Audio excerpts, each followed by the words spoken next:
Sosok polisi bergelar doktor ini ditakuti anggota KKB, jabat Kepala Operasi Damai Cartens. Menjabat di Reskrimum Polda Papua sejak tanggal 1 Juni tahun 2021 lalu, Kombes Dr. Faizal Ramadhani, SOS, SIK, MH ini menjadi polisi yang paling dihindari oleh anggota KKB Papua. Sebab selama memimpin jajaran Reserse Kriminal Umum di Polda Papua, pria kelahiran 48 tahun silam ini berani bertindak tegas terukur. Dalam bertindak, Kombes Faizal mengedepankan pendekatan persuasif.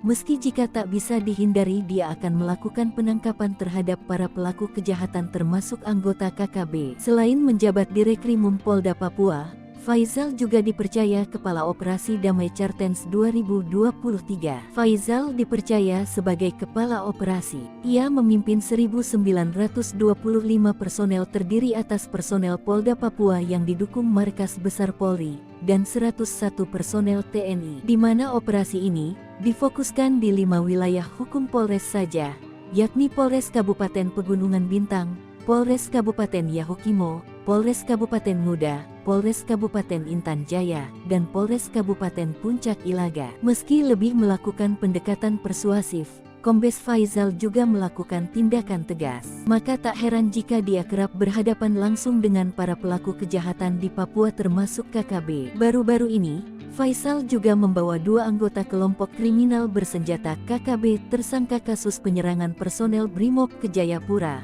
pada Kamis tanggal 10 Agustus tahun 2023. 2 tersangka yang merupakan bagian dari KKB di Yahukimo, Papua Pegunungan, itu adalah AS-25 dan KG alias Kebon 27. Kombes Faizal Ramadhani mengatakan, sebelum ditangkap pada tanggal 16 Mei tahun 2023, AS merupakan seorangan aparatur kampung di distrik DKI yang merupakan ibu kota dari Kabupaten Yahukimo. Lalu, Kombes Faizal dan anggotanya kembali menangkap 3 pelaku anggota KKB. Polisi menangkap 3 orang anggota kelompok kriminal bersenjata KKB di Kabupaten Yahukimo, Papua Pegunungan. Ketiganya ditangkap usai menodong dan menembak warga bernama Syaiful Ewa. Ketiga anggota KKB tersebut diamankan saat aparat menggelar razia di Jalan Sosial, Distrik DKI, Kabupaten Yahukimo, Jumat 11/8. Mereka yang diamankan yakni berinisial LK 20, WK 20, dan AN 14.